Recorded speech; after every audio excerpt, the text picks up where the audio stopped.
नमस्कार भाई सभी साथियों आप सभी के फोन भी आ रहे थे, मैसेज भी बहुत थे एक्ट के बारे में, क्योंकि लंबा दौर हो गया और सरकार भी नई बन गई थी।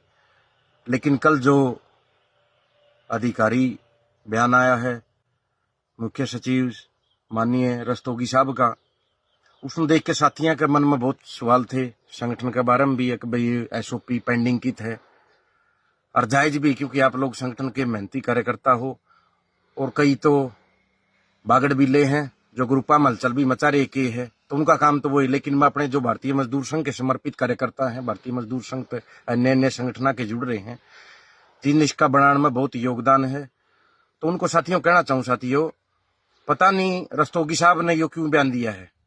या तो रस्तोगी साहब अपने दफ्तर के टच में को नहीं, क्योंकि पीछे मेरे ध्यान में है 3-4 बारी तो मैं पिछले महीने भी गया हूँ भारतीय मजदूर संघ के शीर्ष नेतृत्व के साथ। एक बार की तो घटना है, माननीय पवन जी थे और हमारे जो प्रभारी सुनील ढिल्लो जी वो थे, मैं भी था, और बड़े अधिकारी विजेंद्रा जी उनके दफ्तर में ही बिल्कुल नोट करवा के भी आए थे।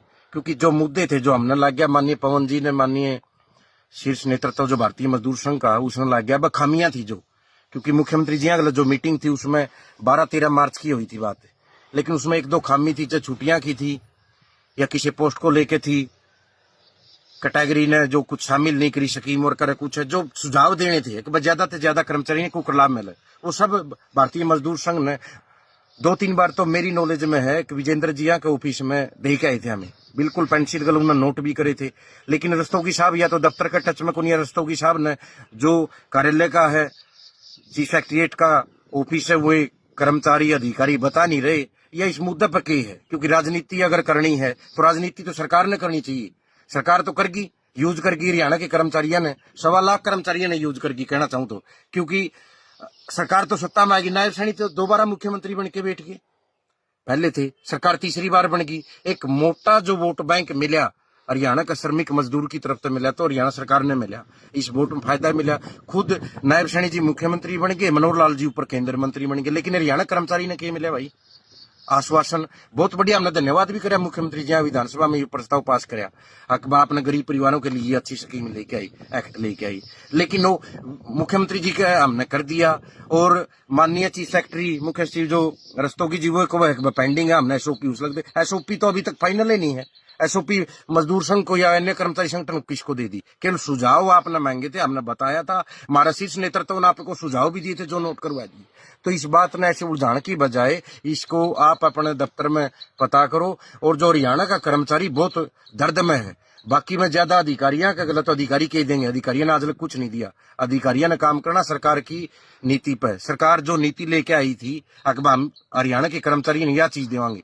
तो माननीय मुख्यमंत्री जी अंत कहूँ अकबर जो ये विरोधाभास चल रहा है या प्रश्न उत्तर जो चल पड़े, इसके ऊपर आप अपने कार्यालय देखो CMO में अकबर जो हरियाणा का 1.25 लाख कर्मचारी का 4-5 साल तक बैंड बना दिया है। अच्छा काम भी कराया, ठेकेदारी प्रथा हटाई, हमने धन्यवाद कराया। अच्छा काम कराया, 58 साल की पॉलिसी लेके हमने धन्यवाद कराया। लेकिन धरातल पे, क्योंकि हरियाणा के कर्मचारी ने आपने जो 8% की वेतन बढ़ोतरी करी थी CM हाउस पर, वह भी नहीं मिली बहुत से कर्मचारियों ने। आपने खुद मुख्यमंत्री जी आपकी जबान तक करी थी, एक्ट भी आप बार बार को, आपने तो सत्ता संभाल दी, मुख्यमंत्री पद पर आप अपना दायित्व निभा रहे हो, लेकिन हरियाणा कर्मचारी जो मार्च में वेतन बढ़ोतरी होनी थी वह भी नहीं बढ़ रही। पिछले 4-5 साल तक बहुत से ऐसे कर्मचारी हैं जो कौशल में पे स्केल बनाए थे, चाहे हमारे डाटा एंट्री ऑपरेटर हो, विभाग रोल के बहुत सी कैटेगरी अन्य अन्य विभाग में, उनका वेतन भी बढ़ोतरी नहीं हुई। आप ठंडे बस्तर में दब के बैठ गए सबने। 1.25 लाख तबका को थोड़ा तबका नहीं है, जिन्हें आप पर विश्वास जताया था। ना तो रस्तोगी साहब ने वोट चंदे और ना चंदे खुल्लर साहब ने वोट चाहिए कि हरियाणा की भाजपा सरकार ने।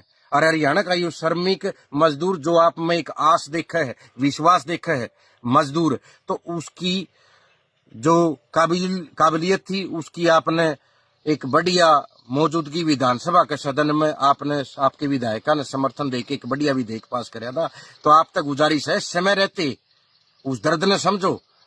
दर्द कई प्रकार का है, आपके पास जो भी आपने पॉलिसी बनाई थी, रिटायर भी होने लग रहे हमारे साथी, हमारे विभाग के रोल के साथी है, उनकी तनख्वाह नहीं बढ़ रही। बिरनी कितने साथी अनुबंधित स्वास्थ्य के हैं, उन्होंने आज भी अनुभव नहीं जुड़ रहा उनका अनुभव, यानी पूरा जो श्रमिक जगत है एक आस देखा था वो सारा ठंडा बस्ता में चला गया है।